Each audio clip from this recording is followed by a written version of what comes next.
Thank you. Mr. President, first I want to thank you for graciously hosting me once again in the White House. And second, I want to thank you for your friendship and for your leadership. From Jerusalem to Tehran, from the Golan Heights to Gaza, you've proven time and again what I've said many times. You are the greatest friend that Israel has ever had in the White House. And Mr. President, you and I both know it's not even close. While you focus at home on making America great again, your leadership abroad is changing the world for the better, ending wars and advancing peace. I believe that today we're taking a critical step towards both ending the war in Gaza and setting the stage for dramatically advancing peace in the Middle East, and I think beyond the Middle East, in very important Muslim countries. I support your plan to end the war in Gaza, which achieves our war aims. It will bring back to Israel all our hostages, dismantle Hamas's military capabilities, end its political rule, and ensure that Gaza never again poses a threat to Israel. We would not have achieved this turning point without the courage and sacrifice of our incredibly brave soldiers. They fight like lions to defend the people of Israel, and they serve on the front line in the war between civilization and barbarism. Mr. President,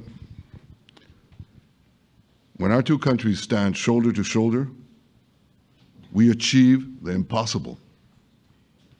Just a few months ago, in Operation Rising Lion and Operation Midnight Hammer, we struck a decisive blow against Iran's nuclear and ballistic missile program.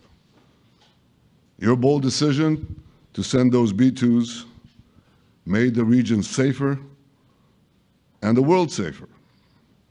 Now, under your leadership, we're taking the next step to win the war and expand the peace. Your plan is consistent with the 5 principles my government set for the end of the war and the day after Hamas. Everybody asks, what is your plan for the day after Hamas? Here's our plan. Passed it in the cabinet. All our hostages, both those who are alive and those who died, all of them will return home immediately. Hamas will be disarmed. Gaza will be demilitarized. Israel will retain security responsibility, including a security perimeter for the foreseeable future. And lastly, Gaza will have a peaceful civilian administration that is run neither by Hamas nor by the Palestinian Authority. If Hamas agrees to your plan, Mr. President, the first step will be a modest withdrawal, followed by the release of all our hostages within 72 hours. The next step will be the establishment of an international body charged with fully disarming Hamas and demilitarizing Gaza. I appreciate your willingness to lead the body, Mr. President. I really appreciate it because you have a lot of things to do, and this is important. And it reflects the confidence that this will give everyone, that things will be followed up on all the commitments made. The fact that you're taking this on, I think, helps a lot to make sure that everything flows in the direction that we want. Now, if this international body succeeds, we will have permanently ended the war. Israel will conduct further withdrawals linked to the extent of disarmament and demilitarization, but will remain in the security perimeter for the foreseeable future. I think we should understand that we're giving everybody a chance to have this done peacefully, something that will achieve all our war objectives without any further bloodshed. But if Hamas rejects your plan, Mr. President, or if they supposedly accept it and then basically do everything to counter it, then Israel will finish the job by itself. This can be done the easy way, or it can be done the hard way, but it will be done. We prefer the easy way, but it has to be done. All these goals must be achieved because we didn't fight this horrible fight, sacrifice the finest of our young men to have Hamas stay in Gaza and threaten us again and again and again with these horrific massacres. Mr. President, I was encouraged by your clear statement at the UN against the recognition of a Palestinian state. That would be an outcome that, after October 7th, would reward terrorism, undermine security, and endanger Israel's very existence. As for the Palestinian Authority, I appreciate your firm position that the PA could have no role whatsoever in Gaza without undergoing a radical and genuine transformation. In your 2020 peace plan, which you mentioned just now, you made clear what that transformation requires. It's not lip service. It's not checking a box. It's a fundamental, genuine, and enduring transformation.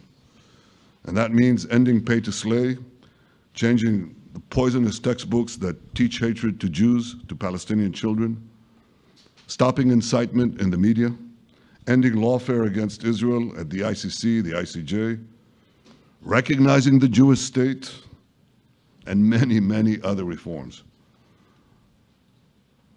It won't come as a surprise to you that the vast majority of Israelis have no faith that the PA Leopard will change its spots. But rather than wait for this miraculous transformation, your plan provides a practical and realistic path forward for Gaza in the coming years, in which Gaza will be administered neither by Hamas nor the Palestinian Authority, but by those committed to a genuine peace with Israel.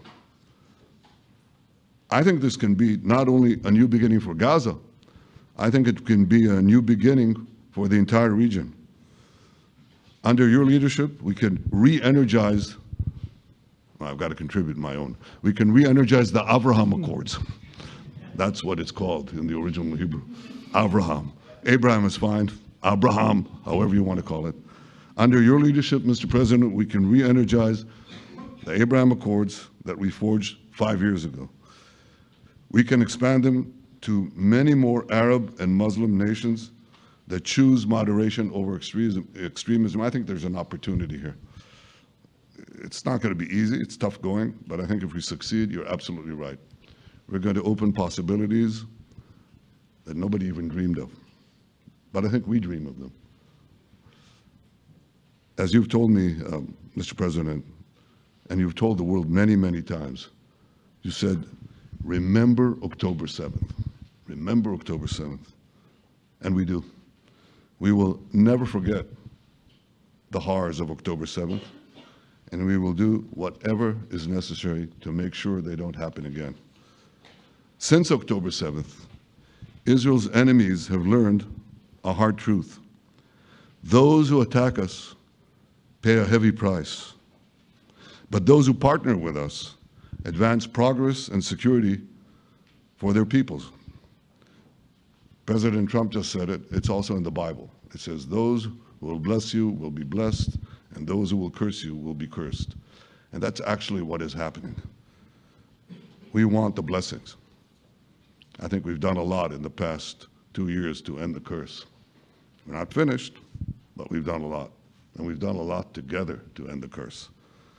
I want to thank your entire team for their efforts to get to this point. I especially want to thank Steve Witkoff and Jared Kushner for their indefatigable work to bring Israel and Arab states in the region closer together. I am deeply grateful to both of them for their work. We had a phone call today just to make it clear. I said to the Prime Minister of Qatar, Israel was targeting terrorists. It wasn't targeting Qatar. And of course, we regretted the loss of the Qatari citizen. It wasn't our target.